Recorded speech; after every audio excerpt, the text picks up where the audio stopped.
मोदी जी अगले ट्रिप पे जो भारत आ रहे हैं अमेरिका में, उसमें जो बात हो रही है नेटो प्लस की बात हो, इन्होंने नेटो प्लस मेंबरशिप ऑफर की भारत को। इंडिया को यूएसए की तरफ से नेटो प्लस का स्टेटस दिया जाने वाला है और इसी हवाले से शायद इंडिया के prime minister next month USA का विजिट भी करेंगे। एक बात और बड़ी मार्केट में आजकल फैली हुई है, वो ये कि जी कोई 100-150 बिलियन कहीं से आने वाला है, आई डोंट नो। अगर हम इलेक्ट्रिसिटी प्राइसेस की बात करें तो वो उनका नाम सुनकर के मुझ जैसे आदमी को चीखें मारने को दिल करता है। ये एसी जो इस स्टूडियो में लगा रखा है ये भी जबरदस्ती चलाता हूं, हालांकि दिल नहीं करता। जो मुल्क और उसका वज़ीर आज़म और उसका जो वज़ीर ख़जाना है वो छोटे छोटे कर्ज़ों के लिए वो लाइनों में लगे हुए हों, वो कहाँ से 100 या 150 अरब डॉलर, ये बात करते हुए सोचना चाहिए। अगर कोई ये सोचता है कि इस पाकिस्तान को मैं अकेले ही लेके चलूंगा तो ये उसकी सबसे बड़ी भूल है। एक जफर इलाली साहब हैं जो डिप्लोमेट हैं, पहले तो उनको ऐसा लगता था कि घोड़े पे बैठ के तलवार निकाल के जीएचक्यू के अंदर घुस जाएंगे किसी दिन। हिलाली साहब किसी भी दिन उनका घोड़ा बिल्कुल गैलप करके घुस जाएगा जीएचक्यू रावलपिंडी में। अब सबके जो सुर हैं सर बड़े मध्यम टाइप के हो गए हैं, सबके सुर, क्योंकि किसको नहीं पता कि किसके घर के पास रात को काली वीगो खड़ी है। हम रहते हैं इस मुल्क के अंदर, कुर्बानी क्या है, आज़ादी क्या है, कश्मीर से पूछा जाए, फ़लस्तीन से पूछा जाए कि आज़ादी की कीमत है क्या। अच्छा, हमारी जो जीडीपी है खुर्रम साहब वो 0.3% भी नहीं है और कुछ तजज़ियाकारों का मानना है कि नेगेटिव में है। जो सबसे ज्यादा मैं समझता हूँ कि लोगों को चाहिए उसका सूरत रहमान की उस कुछ वर्सेस की भी वहां तलावत हुई। बिल्कुल बिल्कुल ऐसा। मैं अब I am very amazed, I am very thankful, I am very proud कि हर मजहब को अपने अपने हिस्से के मुताबिक वहां पे जगह और टाइम दी गई। अब ऐसी सूरत में क्या होता है जी, हर कोई, हम कहते हैं ना, आम एक जुमला बोला जाता है कि चढ़ते सूरज को सलाम कर रहा होता है, ऐसा ही है।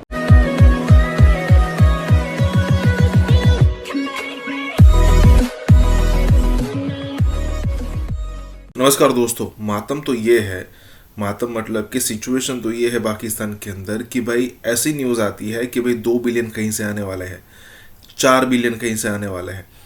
मतलब ऐसा नहीं है कि भाई पाकिस्तान के अंदर रिफॉर्म्स करे, इंडस्ट्रीज़ बनाए, इंडस्ट्रियलाइजेशन करे, और सब ने ये सिचुएशन झेली है। मतलब जब वर्ल्ड वॉर 1 हो रही थी तो उस समय पर भी इंग्लैंड, फ्रांस, जर्मनी, ये सारे कंट्रीज़ जो थे वो इंडस्ट्रियलाइजेशन कर रहे थे। उसके बाद एक अलग दौर आया, उसके बाद अगर आप बात करें तो उसके बाद एशिया के अंदर ये चीज़ें शुरू हुई, फिर चाइना के अंदर हुआ, फिर इंडिया के अंदर हो रहा है। लेकिन पाकिस्तान में ऐसी न्यूज़ नहीं आती। वहाँ पर पैसे कमाने की कैसी टेक्निक अपनाई जाती है, ज़ैद हामिद आप सब जानते हैं। अब उन भाई साहब का कहना ये होता है कई बार कि भाई हमें जो हमारे न्यूक्लियर हथियार है वो किस लिए है, मान लीजिए युद्ध नहीं होता तो क्या करेंगे, तो वो जो है हम सऊदी और यूएई को बेचने चाहिए, हर एक हथियार का 100 बिलियन, 200 बिलियन, 300 बिलियन, फिर देखिए पैसा ही पैसा होगा। तो मतलब शॉर्टकट है इस टाइप के पैसे कमाने का।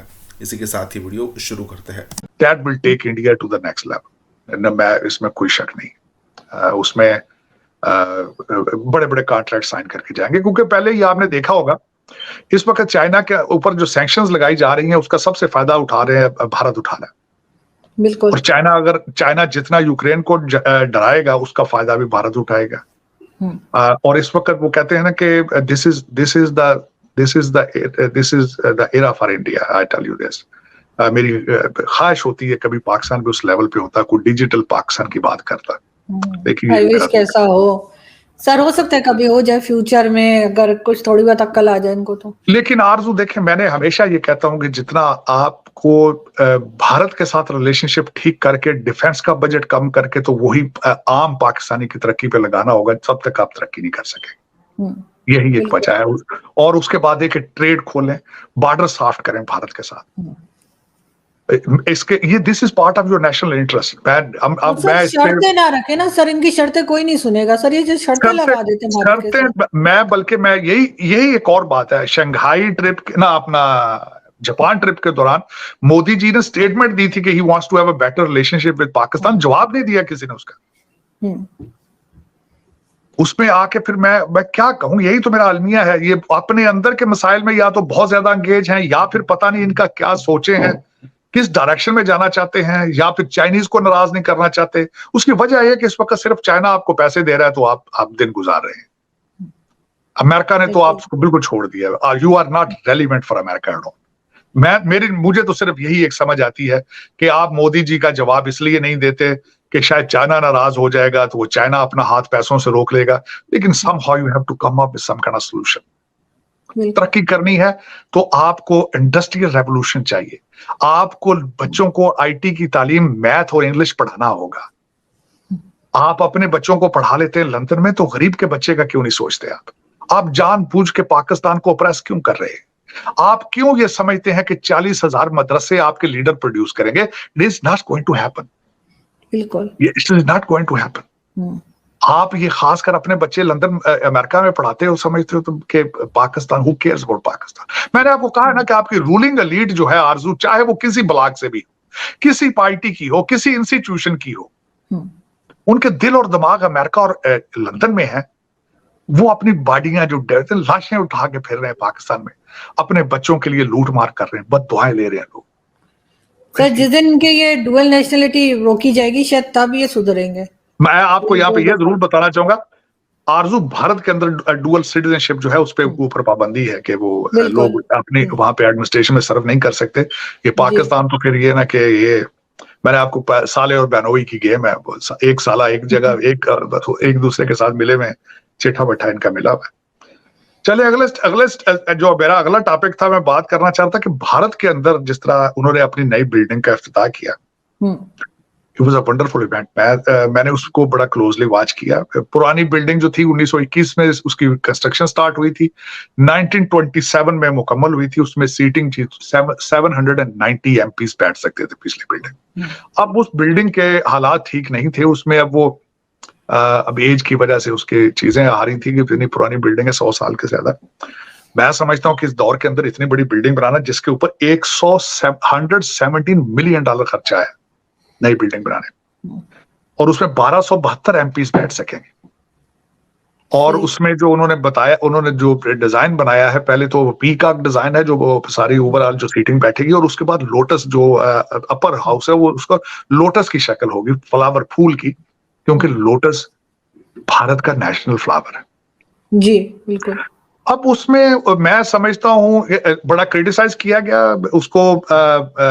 राहुल गांधी ने कहा कि ये लग रहा था जिस तरह मोदी जी की ताजपोशी हो रही है, अपोजिशन ने उसका बायकॉट किया। फिर वहां पे वो होली सेनेगल, क्या उसको शायद मैं गलत उसको बोल रहा हूँ, लेकिन वो जो उन्होंने सोने का वो बना हुआ था उसका, वो उसको वहां किया, और वहां पे काफी पुजारी, हिंदू पुजारी बुलाए गए, बहुत सारा अपना उन्होंने इबादत की। जो सबसे ज्यादा मैं समझता हूँ कि लोगों को चाहिए उसका, सूरत रहमान के उस कुछ वर्सेस की भी वहां तलावत हुई। बिल्कुल बिल्कुल ऐसा। मैं अब I am very amazed, I am very thankful, I am very proud कि हर मजहब को अपने अपने हिस्से के मुताबिक वहां पे जगह और टाइम दी गई। इट इज वंडरफुल जो है। और मैं यहाँ पे ये बताऊंगा कि वो जो होली सेनेगल जो जिसको वो बल्कि मैंने उसका हिंदी में भी नाम पढ़ा, मुझे भूल गया वो जवाहरलाल जो नेहरू थे, उनको भी अगस्त 14 1947 में जो हिंदू पुजारी थे उन्होंने दी थी। यही कि उसको वो basically symbolize to serve India better and serve people and justification. सबसे ज्यादा जो इस वक्त अपोजिशन और लोग जो कर रहे थे कि it was a birthday of VD. Savarkar, जो कि हिंदू नेशनलिस्ट थे और बीजेपी सिंपथाइजर थे। सबसे ज्यादा एलिगेशन ये लगाया जा रहा है कि why it was picked up that day, कि उस दिन को उसको इनाग्रेट किया जाए। और फिर वो एक और इतराज ये करते हैं कि द्रौपदी मुर्मू जो कि सदर हैं भारत की, उनको क्यों नहीं कहा गया कि इसका इफ्तिताह किया जाए। That comes under her portfolio to have this ceremony, opening ceremony. लेकिन फिर वो जिस तरह बात होती है कि जब भी आप बात करते हैं हर एक को खुश तो नहीं कर सकते, लेकिन इट वाज अ वंडरफुल, मैं समझता हूँ वंडरफुल इवेंट था हमारे लिए, मेरे लिए भी खासकर इसलिए था कि सब मजहबों को वहां पे उस पे, ताकि किसी को इतराज ना रहे, और the whole world watched it. Modi ji का मैं एक खासकर लफ्ज इस्तेमाल करता हूँ जो मुझे बड़ा याद है, उन्होंने वो लेट के इबादत की। मैं अक्सर अपने दोस्तों को कहता हूँ दंडवत प्रणाम, मेरे दोस्त ने मुझे किसी ख्याल से सिखाया था कि वो लेट के दंडवत प्रणाम करना किसी को, तो वो उसी तरह से उन्होंने वहां पे अपनी रिलीजियस सेरेमनी की। लेकिन it was a good gesture, it was मैं समझता हूँ कि the Musliman, the Indian Muslims, they should be proud of it. They were given a proper respect.